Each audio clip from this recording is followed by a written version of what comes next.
Yes, students, today we are going to start our next topic, consumers equilibrium utility analysis.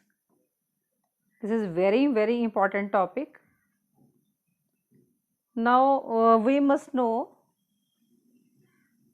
before starting this topic that who is a consumer. We all know who is a consumer. We all are consumers. हम सभी अपनी limited income को use करते हैं different wants को satisfy करने के लिए।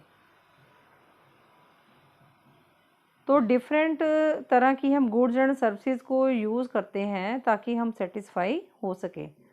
और माइक्रो इकोनॉमिक्स में जो हमें सेटिस्फेक्शन मिलती है by spending our income on different goods and services, उस सेटिस्फेक्शन को हम क्या कहते हैं? Utility. So what is the definition of utility? Utility refers to want satisfying power of a commodity, कि एक कमोडिटी में कितनी पावर है आपको सेटिस्फाई करने की, आपकी वांट को सेटिस्फाई करने की, that is said to be utility. So there is another definition of utility, refers to satisfaction derived from the consumption of a commodity, कि जैसे कंज्यूमर किसी कमोडिटी को कंज्यूम करता है तो उसको क्या सेटिस्फैक्शन मिलती है, that satisfaction level is known to be utility. So we can measure it in two ways. We are having cardinal measurement of utility, then ordinal measurement of utility. In this topic of utility analysis, we are concerned with cardinal measurement of utility. So this concept was given by Alfred Marshall. He says that जो utility है या जो satisfaction है, it is measured in numbers or units like 1, 2 and 3. Whether ordinal measurement of utility जो है, this concept is given by Professor Hicks. He says that utility cannot be measured in numbers, it can be only high or low. This is the modern concept of measurement of utility. Otherwise practically भी हम देखें तो हम अपनी satisfaction को numbers में तो major नहीं कर सकते ना, 1, 2, 3 इस तरह से तो हम मेजर नहीं कर सकते। हम इसमें जो ओल्ड कंसेप्ट रहा हमारा यूटिलिटी का, उसको वो भी हमारे सिलेबस में है, और हमारे पास जो न्यू कंसेप्ट है ऑर्डिनल मेजरमेंट का, वो भी सिलेबस में है। So today we will discuss about old measurement concept of utility, that is cardinal measurement. So before we go in depth, there is need to know the meaning about the concepts of utility. There are two concepts, that is total utility and marginal utility. What is total utility? Total utility क्या है कि जितने हम units किसी commodity के major करते हैं, उन सब को कंज्यूम करने से हमें टोटल कितनी सेटिस्फेक्शन मिलती है, उसको हम कहते हैं total utility. That is sum total utility derived from consumption of all the units. सारे यूनिट्स कंज्यूम करने के बाद हमें कितनी सेटिस्फेक्शन या यूटिलिटी मिलती है. सपोज हमने फर्स्ट यूनिट कंज्यूम किया तो हमें यूटिलिटी मिली है 10. यूटिल्स, जो यूटिलिटी है it is measured in terms of utils. Utils इसका मेजरिंग यूनिट है. जैसे हम क्लोथ को मीटर सेंटीमीटर में मेजर करते हैं, सिमिलरली यूटिलिटी को हम यूटिल्स में मेजर करते हैं. तो पहला यूनिट हमने कंज्यूम किया किसी भी कमोडिटी का, हमें सेटिस्फेक्शन मिली 10 यूटिल्स. फिर हमने दूसरा यूनिट कंज्यूम किया उसी कमोडिटी का, तो हमें सेटिस्फेक्शन मिली 9 यूटिल्स. तो दोनों को मिला के कुल टोटल कितनी हमें सेटिस्फेक्शन मिली या टोटल यूटिलिटी हमें कितनी मिली? 19. तो टोटल यूटिलिटी का फॉर्मूला क्या है? Total utility is equal to summation of marginal utility. Now what is marginal utility? Marginal utility क्या है? ध्यान से समझेंगे इसको. Marginal means additional. Additional means हमने एक यूनिट कमोडिटी का सपोज कंज्यूम किया, देन हमने दूसरा कंज्यूम किया, तो हम उस दूसरे यूनिट को हम कहते हैं एडिशनल यूनिट. तो उस एडिशनल यूनिट को कंज्यूम करने से हमें कितनी यूटिलिटी और ऐड होके मिली है, उसको हम कहते हैं marginal utility. So let's understand with the example. I am giving you same example कि हमें यहाँ पे हमने किया स्टडी कि पहला यूनिट जब हमने कंज्यूम किया तो हमें 10 जूल्स यूटिलिटी मिली, लेकिन 2 को कंज्यूम करने से जब हमने 2 यूनिट कंज्यूम कर लिए तो हमें टोटल यूटिलिटी कितनी मिली 19। हमने एडिशन किसकी की, सेकंड यूनिट की। तो अगर हम सिर्फ सेकंड का मेजरमेंट निकालें तो हम 19 में से 10 को माइनस करेंगे तो हमारे पास एडिशनल यूटिलिटी कितनी आई 9, जो किसको ऐड करने से आई, सेकंड यूनिट को ऐड करने से। सो मार्जिनल यूटिलिटी क्या है, additional utility which is added in the total utility. तो हमें एडिशनल सेटिस्फैक्शन या एडिशनल यूटिलिटी कितनी मिली इससे 9, that is 19 minus 10, that is said to be marginal utility. तो इसको मेजर करने का जो फॉर्मूला है वो क्या है, M U is equal to T U N minus T U N minus 1। यहाँ पर टी यू एन हमारा कितना है 19 joules minus T U N minus 1 means पहले को हमने प्रीवियस वाले से कितनी सेटिस्फैक्शन मिली थी, that is 10, that means 19 minus 10 is equal to 9 utils. जो 9 यूटिल्स है वो हमारा क्या आया, marginal utility. Now we will study about the relationship between total utility and marginal utility, जिससे हमें टी यू और एम यू का कंसेप्ट और ज़्यादा क्लियर होगा। We will understand with the help of example. So this example is given, ये आपने learn भी करनी है as it is. So relation, हमने टोटल 6 यूनिट्स कंज्यूम किए स्टार्टिंग फ्रॉम 0 मीन्स जब हम कोई यूनिट भी कंज्यूम नहीं कर रहे हैं तो हमें टोटल यूटिलिटी हमें कितनी मिल रही है। जब हमने फर्स्ट यूनिट कंज्यूम किया we are getting total utility 8। जब हमने 2 कंज्यूम किए दोनों की यूटिलिटी कितनी है 14। 3 कंज्यूम किए we are getting utility of 18। 4 consume किए देन 20, 5 कंज्यूम किए देन अगेन 20, 6 कंज्यूम किए then again it declines 18। So अभी मैं आपको रीज़न भी बताऊंगी ये क्यों डिक्लाइन होती है। सो जब हम कोई भी यूनिट कंज्यूम नहीं कर रहे हैं तो हमारी टोटल यूटिलिटी भी 0 है, तो मार्जिनल यूटिलिटी भी ऑब्वियसली है, इट्स वेरी क्लियर, ये नील ही रहेगी। देन मार्जिनल यूटिलिटी का हमने फॉर्मूला क्या अप्लाई करना है, हमने प्रीवियस वाला माइनस करते चले जाना है। तो हमने जब 1 एडिशनल यूनिट कंज्यूम किया हमारी मार्जिनल एडिशनल यूटिलिटी क्या आई 8 माइनस 0 दैट इज़ 8। जब हमने 2 यूनिट्स कंज्यूम किए तो टोटल यूटिलिटी हमें मिल रही थी 14, लेकिन मार्जिनल कितनी रहेगी 14 में से हम 8 को माइनस कर देंगे, 14 माइनस 8 दैट मीन 6। ये जो हमें 6 यूटिलिटी मिल रही है ये सिर्फ सेकंड यूनिट से मिल रही है, और जो दोनों से हम कंज्यूम करें मिल रही है कितनी, दैट इज़ 14।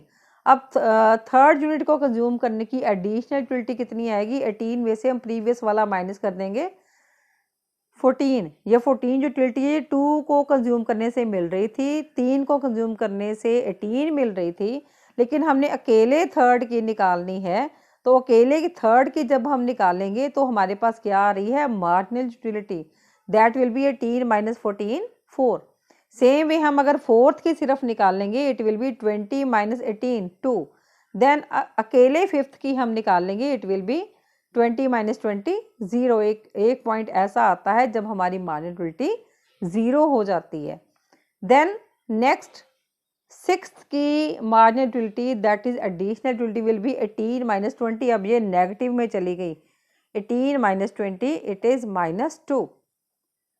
अभी आपको इसके रीजंस भी बताएंगे कि क्यों ऐसा होता है, क्यों 0 और क्यों माइनस हो जाती है।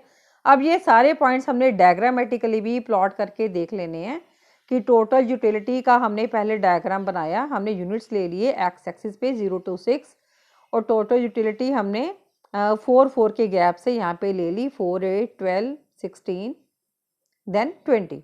और फर्स्ट यूनिट को कंज्यूम करने से हमें यूटिलिटी मिल रही है 8, तो हमने यहाँ पर मार्क लगा दिया। देन सेकंड को कंज्यूम करने से हमें मिल रही है 14। देन थर्ड को कंज्यूम करने से हमें मिल रही है 18, और सेकंड से 14 थी, थर्ड से 18, देन फोर्थ से 20 है, फिफ्थ से अगेन 20 है, सिक्स्थ पे जो हमारी टी है वो डिक्लाइन कर रही है 18। हमने ये सारे पॉइंट्स ज्वाइन कर दिए, तो हमारी टी मैक्सिमम है कब, जब हम फिफ्थ यूनिट कंज्यूम कर रहे हैं। इसके नीचे बिल्कुल पैरेलल हमने मार्जिनल यूटिलिटी का डायग्राम बनाना है, बिल्कुल इसके नीचे। तो सेम ही हम इसका मेजरिंग यूनिट भी सेम रखेंगे 6 जैसे हमने टेबल में रखा है, और इस साइड पे हम ले रहे हैं अपनी मार्जिनल यूटिलिटी के पॉइंट्स 2 2 के गैप से। अब इसके भी पॉइंट्स हमने प्लॉट कर लिए। फर्स्ट यूनिट जब कंज्यूमर कंज्यूम कर रहा है उसको मार्जिनलिटी मिल रही है 8, सेकंड को कंज्यूम करने से मिल रही है 6, थर्ड का कंज्यूम करने से 4 मिल रही है, फोर्थ को कंज्यूम करने से 2 मिल रही है, फिफ्थ को कंज्यूम करने से 0 मिल रही है और सिक्स को कंज्यूम करने से नेगेटिव इट इज़ -2। अब आप ध्यान से देखेंगे डायग्राम में भी और टेबल में भी कि जब कंज्यूमर फिफ्थ यूनिट कंज्यूम कर रहा है तो उसकी टीयू मैक्सिमम है, दैट मीन्स 20, और इधर से मार्जिनलिटी उसकी कितनी हो रही है 20 - 20 0। It's shown in the table as well as shown in the diagram also. Then उसके बाद जब 0 के बाद कंज्यूमर और ज़्यादा कंज्यूम करता है सेम कमोडिटी को तो उसकी जो टोटल यूटिलिटी है वो गिरनी शुरू हो गई है। It comes to be from 20 to 18। Table में भी शो किया गया और डायग्राम में भी, और at the same point of time जो मार्जिनल यूटिलिटी है वो नेगेटिव हो रही है, ये गिर रही है, it comes to be -2। Table में भी शो किया गया और डायग्राम में भी। तो ये जो हमारा जो पॉइंट है इसको हम पॉइंट ऑफ सैटिटी कहते हैं, that means point of saturation. Marginality 0 कब होती है कि इसके बाद कंज्यूमर के पास कोई गुंजाइश नहीं है कि वो और कंज्यूम कर ले, क्योंकि वो और कंज्यूम करता है तो उसकी मार्जिनलिटी माइनस में जा रही है। तो इस वजह से जब वो फिफ्थ यूनिट कंज्यूम करता है इसको point of saturation means point of total satisfaction भी कह सकते हैं इसको। दैट मीन्स जब उसकी मार्जिनलिटी टोटली 0 हो जाती है और टोटल यूटिलिटी मैक्सिमम चली जाती है, इट मीन्स मैक्सिमम सेटिस्फैक्शन वाला पॉइंट जो है वो दिस इज जी पॉइंट, जब उसकी टोटल यूटिलिटी कितनी है 20 और जो मार्जिनल यूटिलिटी है वो कितनी है 0। अब इसमें रिलेशनशिप को हम स्टडी करेंगे कि यहाँ पर पॉइंट्स दे रखे हैं। जो टोटल यूटिलिटी है it is summation of marginal utility, ये हम प्रीवियसली स्टडी भी कर चुके हैं कि मार्जिनल यूटिलिटी जब हम सबकी ऐड कर देते हैं तो we arrive at the total utility. कि टीयू जो टोटल यूटिलिटी है वो इंक्रीज करती है कब तक, जब तक मार्जिनल यूटिलिटी पॉजिटिव होती है। आप देखेंगे टेबल में जब तक मार्जिनल यूटिलिटी पॉजिटिव है, कब तक पॉजिटिव है, जब तक वो 0 है, जब तक पॉजिटिव का पॉइंट है तब जो हमारी टोटल यूटिलिटी है वो क्या है मैक्सिमम है, इट इंक्रीजेस 8, 14, 18 ये इंक्रीज कर रही है। देन जब मार्जिनल यूटिलिटी 0 हो जाती है तो टोटल यूटिलिटी जो है वो मैक्सिमम है, इट इज़ मैक्सिमम कितनी गई है, मैक्सिमम टू मैक्सिमम ये 20 गई है। तो जब टी यू मैक्सिमम है एम यू क्या है 0 है। देन उसके बाद इस पॉइंट के बाद आफ्टर कंज्यूमिंग पॉइंट फिफ्थ जब वो सिक्स यूनिट कंज्यूम करता है, नेक्स्ट पॉइंट क्या है रिलेशनशिप का कि when M U is negative, जब एम यू फॉल करती है तो टोटल यूटिलिटी है वो फॉल करनी शुरू हो जाती है जब एम यू हमारी है वो नेगेटिव हो जाती है। That means when M U is negative T U starts diminishing. Then एक और पॉइंट हमने इसमें ध्यान में रखना है लास्ट पॉइंट रिलेशनशिप का कि जो मार्जिनल यूटिलिटी है जो वो डिक्रीज़ कर रही है, 8 है, फिर 6 है, 4 है, देन 2 है, देन 0 है, then it comes to be -2। इसके पैरेलल जब हम टी यू को देखें ये इंक्रीज़ तो कर रही है बट एट डिक्रीजिंग रेट पे इंक्रीज़ कर रही है। दैट मीन्स पहले 8 है, फिर 6 ऐड हुए 14 हो गए, फिर 14 के बाद 18 तो आई है लेकिन उसमें सिर्फ 4 ऐड हुए हैं। देन 18 के बाद 20 तो आए हैं, 2 से ऐड हुई है, पहले ये 6 से ऐड हुई, 4 से ऐड हुई, फिर ये 2 से ऐड हुई। मीन्स ये जो टोटल यूटिलिटी है ये इंक्रीज तो कर रही है बट एट डिक्रीजिंग रेट पे, एट डिक्रीजिंग इसका जो रेट है इंक्रीज करने का वो डिक्रीज हो रहा है। पहले 6 से इंक्रीज हुई, फिर 4 से इंक्रीज हुई, फिर 2 से इंक्रीज हुई, that's it. So these are the all the point of relation. Decreasing MU implies that TU increases at decreasing rate। So next जो मोस्ट इम्पोर्टेंट पॉइंट है, अब इसके जो रीजंस ऐसा क्यों होता है, that is the law that happens due to law of diminishing marginal utility. So what does this law states, तो law of diminishing marginal utility हमें क्या बताता है कि as consumer consumes more and more standard units of a commodity, then marginal utility derived from each additional unit must decline. So it is also said to be fundamental psychological law और fundamental law of satisfaction. This law is given by doctor Marshall. Marshall ने ये हमें definition दी है कि जो consumer है कि जब वो स्टैंडर्ड यूनिट कंज्यूम करता है, स्टैंडर्ड यूनिट मीन्स उसका जो साइज़ है कंज्यूम करने का वो सेम ही रहे और वो कॉन्टीन्यूसली इसको कंज्यूम करे, एक के बाद एक लगातार कंज्यूम करना है, उसमें टाइम गैप बिल्कुल नहीं देना। तो जो उसको मार्जिनलिटी मिलेगी वो जो है वो डिक्लाइन करेगी। इसको हम एक एग्जांपल से समझ सकते हैं। सपोज आप suppose you are consuming 1 cup of tea, ठीक है, आपका जैसे सुबह 9 बजे नाश्ते का टाइम है, ब्रेकफास्ट का टाइम है, आप 1 कप ऑफ टी कंज्यूम कर रहे हो, तो आपने सेम पॉइंट ऑफ टाइम पे कंज्यूम करना है। आपने 1 कप चाय का पिया, जब वो ख़त्म हो गया उसके बाद उसी टाइम पे दूसरा कप लिया, फिर तीसरा कप लिया। अल्टीमेटली क्या होगा, जो पहला कप चाय का है वो ज़्यादा सेटिस्फेक्शन आपको देगा। जब आपने दूसरा चाय का कप कंज्यूम किया तो आपकी सेटिस्फेक्शन का लेवल थोड़ा सा गिरेगा।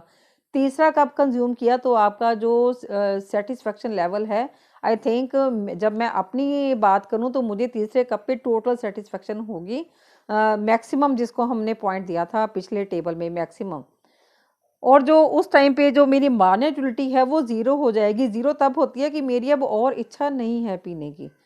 अब जब उसके बाद अगर मैं चौथा कप ज़बरदस्ती चाय का कंज्यूम करूँगी तो उससे क्या होगा, मेरी मार्जिनलिटी है वो नेगेटिव चली जाएगी, उससे मेरी हेल्थ ख़राब हो सकती है, मुझे वॉमिट आ सकती है उसको पीने से। तो दैट मीन्स तब मेरी टोटलिटी है वो गिरनी शुरू हो जाएगी, इट विल डिक्लाइन, और मेरी मार्जिनलिटी है वो नेगेटिव हो जाएगी। जब मेरी सेहत ख़राब होनी शुरू हो जाएगी, it will effect my health negatively.